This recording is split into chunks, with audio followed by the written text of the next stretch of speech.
Les artisans du site de billetterie en zone 3 pourront rejoindre bientôt leur nouveau site à Grand Bassam. Et puis le comité de normalisation de la FIFA a rendu public aujourd'hui les résultats du conclave avec les présidents des clubs. Bonsoir et bienvenue dans le journal. Consommer le cacao ivoirien, c'est le pari que veut réussir les Amis de San Pedro, une association en France. Cette association veut construire un nouveau type de consommateur de l'une de nos principales cultures de rente, le cacao, la stratégie, l'éducation de base.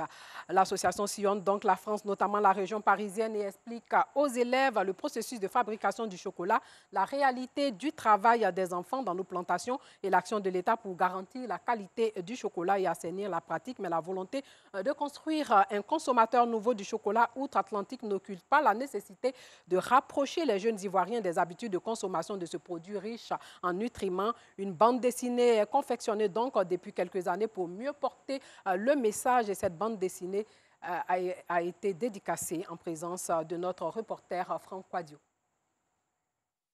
Aubervilliers, banlieue parisienne, un cours bien particulier dans cette salle de classe du collège Rosa Luxembourg. Après avoir rassemblé les cabosses, on les amène où? Le cacao ivoirien, l'ensemble de la chaîne de production expliquée aux élèves des classes de 4e et 5e.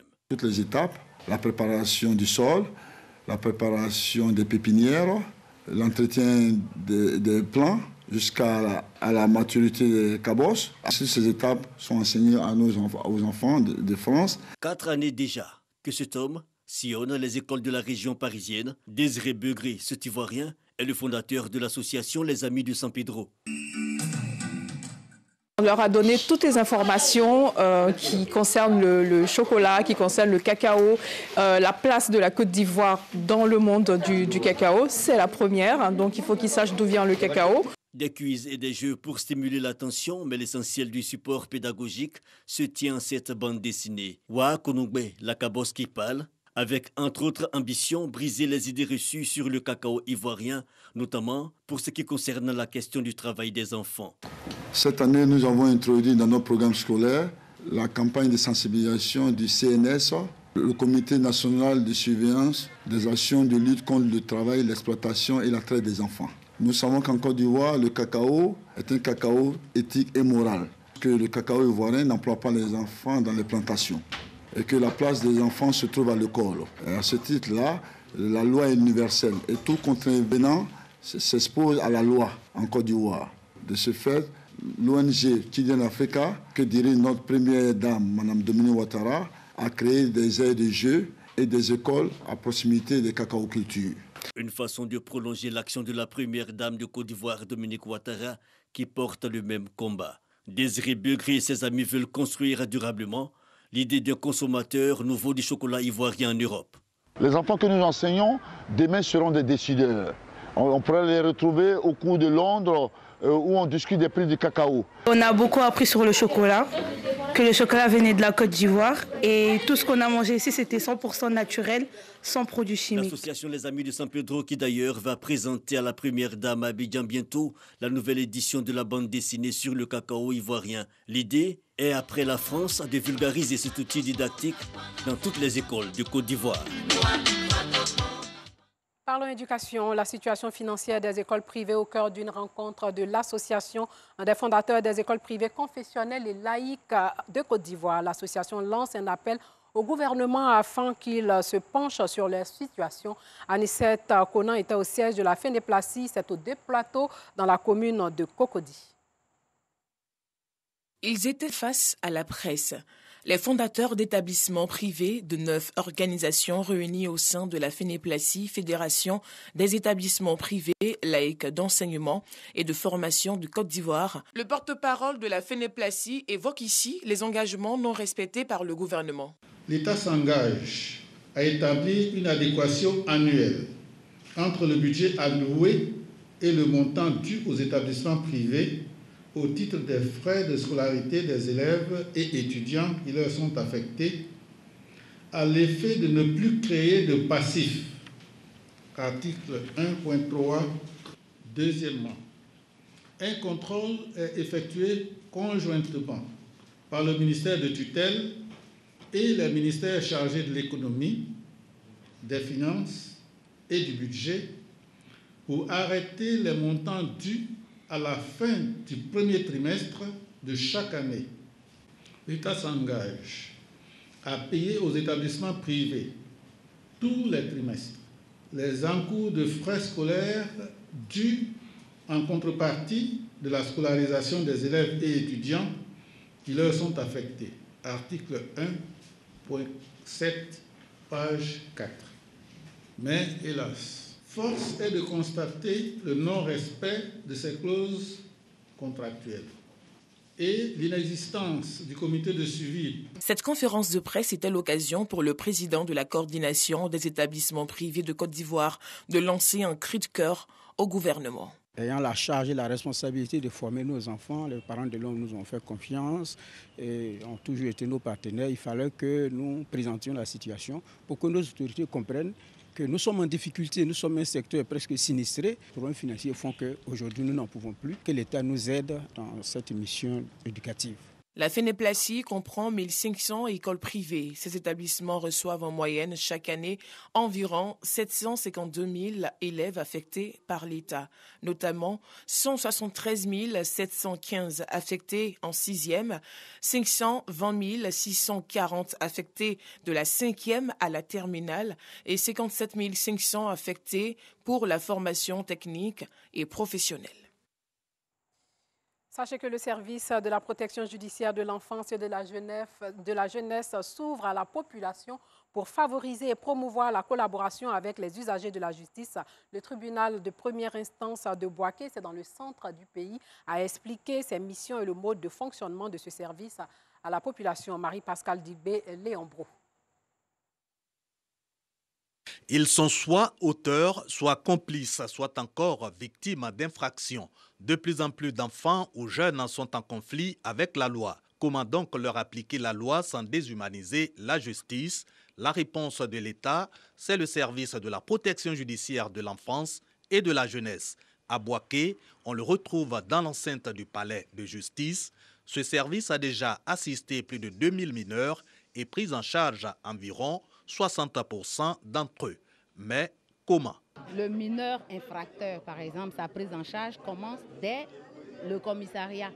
Donc, quand il y a un mineur qui est arrêté, il faut que ce mineur soit assisté par un agent du SPGJ. Les agents qui travaillent dans ce service doivent réunir tous les éléments nécessaires pour mettre à la disposition du procureur de la République et du juge des enfants pour qu'ils puissent prendre une décision sereine en prenant en compte l'intérêt supérieur de l'enfant. Le service de la protection judiciaire de l'enfance et de la jeunesse, donc pas immédiatement un organe répressif. Sa mission première, la resocialisation des mineurs. Ce service est là, pas pour emprisonner, mais plutôt d'aider les parents à la prise en charge de leurs enfants. L'enfant, il est à la maison avec ses parents. Et donc, il faut que le parent lui-même comprenne que la protection de son enfant commence par lui-même. Pour marquer leur collaboration avec la justice, les organisations de la société civile expliquent que le service de la protection judiciaire de l'enfance et de la jeunesse vient régler la question de la déviance juvénile. Aujourd'hui, si la Côte d'Ivoire a compris qu'il faut faire une place spéciale à la prise en charge de l'enfant pour lui permettre de répondre à ce qu'on attend de lui. Vraiment, j'en suis très heureuse. Entre autres sujets abordés à cette séance d'échange, le renforcement des capacités du service de la protection judiciaire de l'enfance et de la jeunesse. Un mot de culture, Les Affranchis du sort, l'œuvre de 235 pages de la journaliste écrivaine Agnès Crédy retrace la vie d'hommes et de femmes qui ont vaincu leur handicap, 20 histoires qui ont marqué lors de la dédicace de l'ouvrage à laquelle a assisté Antoine Bassa. Écrire pour donner de la voix. Écrire pour rendre hommage à des hommes et des femmes au destin parfois contrarié et controversé. Écrire pour raconter des histoires de vie, de courage, des histoires de personnes en situation de handicap qui ont pu affronter et vaincre le sort. Les affranchis du sort. Tel est l'intitulé de l'œuvre présentée ce mercredi 10 février par la journaliste Agnès Crédy. Ma rencontre avec ces personnalités emblématiques du monde des handicaps ou des handicapés a été une rencontre de curiosité journalistique d'abord, qui a été renforcée par un devoir d'humanité solidaire. Et c'était donc cela, un voyage au cœur de vie, au cœur de personnes engagées, cheminant avec beaucoup d'abnégation, beaucoup de courage, beaucoup de force et surtout beaucoup de dignité. Une œuvre de 235 pages dans laquelle l'auteur relate 20 pans de vie, 20 portraits d'hommes et de femmes qui ont refusé d'être des naufragés. Dieu m'a fait la grâce. Il m'a fait la grâce de me fermer les yeux physiques, mais de m'ouvrir les yeux intérieurs. Pour mieux adresser les questions liées à leurs conditions, les personnes en situation de handicap en appellent à la création d'un ministère dédié. Il faut un ministère dédié aux personnes handicapées parce que ce qu'il a fait est tellement énorme qu'on ne saurait le reléguer disons, à la tâche à une simple direction centrale. Il faut un ministère délégué pour les questions d'employabilité, pour les questions d'éducation, pour les questions d'inclusion, pour les questions de modernisation de l'administration. Les affranchis du sort est le 6e livre de la journaliste écrivaine Agnès Crédit, elle-même affranchie du cancer. En sport, le comité de normalisation a animé une conférence aujourd'hui au siège de la Fédération ivoirienne de football à Trècheville. Mariam Daoud Gabala, patronne du dit comité, a rendu public les résultats du conclave avec les présidents de clubs de Ligue 1, Ligue 2 et D3. Un seul leitmotiv, la reprise des championnats et celui du football féminin. Enfin, le bout du tunnel est là. Le ballon pourra à nouveau rouler sur nos terrains. Nous avons décidé de relancer les championnats. De relancer le championnat de Ligue 1, de Ligue 2 au mois de mars, le championnat de Ligue 3 et le championnat de football féminin au mois d'avril. Le championnat de Ligue 1 va débuter le 19 mars 2021 et s'achever le 27 juin 2021. Les championnats de Ligue 2 va démarrer une semaine après, le 26 mars 2021. Il va courir jusqu'au mois de juillet 2021. C'est un championnat qui va se jouer avec 3 poules. Pour ce qui est du bicéphalisme, à la tête de l'Africa Sport d'Abidjan, des problèmes liés au fond de roulement des clubs et du Covid, Mariam Daoud Gabala s'est voulu très clair. Nous allons avoir un audit financier et un audit opérationnel. Donc, je ne peux pas confirmer ou infirmer ce que vous me dites. J'attends que les audits me parlent et en ce moment-là, les informations vous seront données. Pour ce qui concerne l'Africa Sport, écoutez, les clubs ont enregistré des équipes. Pour l'instant, je ne pense pas qu'on ait enregistré 2 équipes de l'Africa. Donc, on attend de voir s'il y a 2 équipes de l'Africa. En ce moment-là, on prendra une décision. Enfin, pour ce qui est de l'affaire, Jean-Baptiste Sam Etiassé, l'ex-directeur exécutif de la FIF, Mariam Daoud Gabala a fait remarquer que son contrat avec la fêtière est arrivé à son expiration. Comme annoncé dans les titres, le centre artisanal de billetterie en zone 3 dans la commune de Makori sera bientôt délocalisé à Grand Bassam. Depuis les années 80, cet espace a accueilli de nombreux touristes et autres clients venus acheter meubles, objets d'art et bien d'autres bibelots. En 2016, les artisans qui travaillaient sur ce site artisanal ont été sommés de quitter les lieux. Une épée de Damoclès suspendue au-dessus de leur tête qui les tient dans la peur d'un lendemain incertain. Joël Gossé a rencontré artisans et tutelles. Boulevard de Marseille, route de billetterie dans la commune de Makori. Le temps n'est pas clément ce lundi après-midi pour les artisans qui occupent ce site artisanal. À l'aide de plastique, ces travailleurs de l'art s'attellent à protéger leurs articles contre l'eau de pluie. Mais cette intempérie n'est rien face à la menace de déguerpissement à laquelle ils font face depuis une dizaine d'années. Nous sommes entre le marteau et l'enclume parce que nous n'avons pas aucun dossier qui trouve qu'on est fiable ici. Toute la pluie nous trouve, ainsi que le soleil, nous n'avons pas d'abri. Face à cette situation, ces hommes plaident pour un recasement afin d'améliorer leurs conditions de vie. Nous avons un problème de site On espère que le gouvernement puisse nous chercher, nous donner un bon site où on peut bien réaliser ce qu'on a appris. Un artisan en Côte d'Ivoire doit vivre de son art, doit mieux vivre, se sentir dans la peau d'un artisan. Parfois, nos meubles sont saisis, nos articles sont saisis, c'est difficile de la récupérer et nous avons vraiment des surprends avec parfois même nos clients. Nous demandons à nos tutelles, nous demandons à nos tutelles de vraiment penser à nous. Il ne faut que ce soit des promesses qui ne sont jamais résolues, des promesses à la vente à soi. Direction du ministère de l'Artisanat dans la commune du Plateau. Timité Enza, directeur des sites artisanaux de Côte d'Ivoire, nous fait savoir que des projets de relocalisation de ces hommes de métier sont en cours. Les artisans installés sur le site de boulevard de Marseille sont prévus pour être pris en compte dans un projet spécifique qu'on appelle le projet de la construction du marché de Vannerie, village de Vannerie de Vitré. Le site de projet a déjà été acquis par l'État de Côte d'Ivoire. Ce projet est inscrit au programme d'investissement public de l'État. Et déjà un marché a été passé avec un opérateur pour travailler à l'aménagement du site. Alors ce site est situé à Bassam, je veux dire à Vitré. Il a une superficie de 5 hectares. Les droits coutumiers ont été entièrement payés par l'État. Et nous travaillons, comme je l'ai dit tout à l'heure, à la mobilisation et à la recherche des ressources financières suffisantes afin de réaliser donc, les travaux dans les meilleurs délais. Le site des artisans du boulevard de Marseille existe depuis 1982. On y trouve notamment des couvreurs, des vanniers, des ferronniers d'art, des menuisiers et des tapissiers d'ameublement. Il abrite près de 250 artisans. Le 2 février dernier, l'autorité ivoirienne des régulations pharmaceutiques a annoncé un avis d'arrêt temporaire de la commercialisation de la spécialité Fervex adulte sans sucre granulé pour la solution buvable en sachet. Le 11 février, c'est-à-dire hier, une autre note de rectification fait état de l'annulation de l'arrêt temporaire de commercialisation.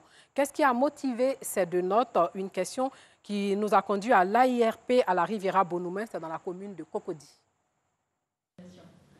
En fait, tout est parti d'une alerte qui a été donnée par le laboratoire propriétaire de la marque de ce produit, exploitant de cette marque, qui a lui-même constaté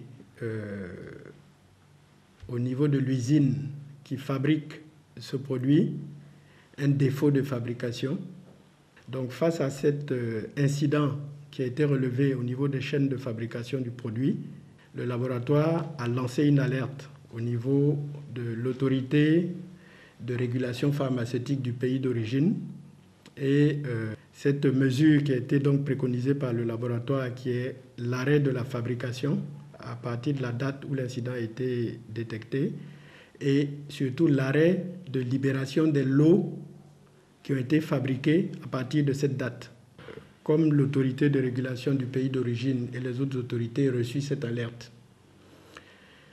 Face à cette alerte, l'AIRP, qui est l'autorité ivoirienne de régulation pharmaceutique, a réagi en émettant cet arrêt, cette suspension de l'autorisation du produit, le temps d'avoir toutes les informations et de vérifier surtout que les produits incriminés, les lots objets de cet incident, n'étaient pas présents sur le territoire ivoirien. Cette vérification a été faite en bonne et due forme et aujourd'hui, étant sûr et certain que les produits incriminés ne sont pas présents sur le territoire ivoirien et que toutes les mesures de précaution d'usage ont été prises par le laboratoire fabricant, nous sommes en mesure de lever cette interdiction et c'est ce qui a été fait par la note qui a été publiée le 9 février. Voilà. Mais malheureusement, ce phénomène a été drainé par les réseaux sociaux et aujourd'hui, la note rectificative qui a été émise est même pratiquement invisible parce que la première a été trop publiée par le canal des réseaux sociaux. Je profite de cette occasion pour dire que les informations médicales ne sont pas des informations qui doivent être sur les réseaux sociaux. Il faut que notre population se ressaisisse et qu'on laisse les spécialistes faire leur travail. Mais je peux vous assurer, le produit est vraiment sans danger pour la population. Il n'y a aucun danger. Personne ne souffrira d'un malaise ou d'un mal-être du fait de la consommation de ce produit pharmaceutique. Voilà, c'est sur cette information que s'achève ce journal. Merci de l'avoir suivi.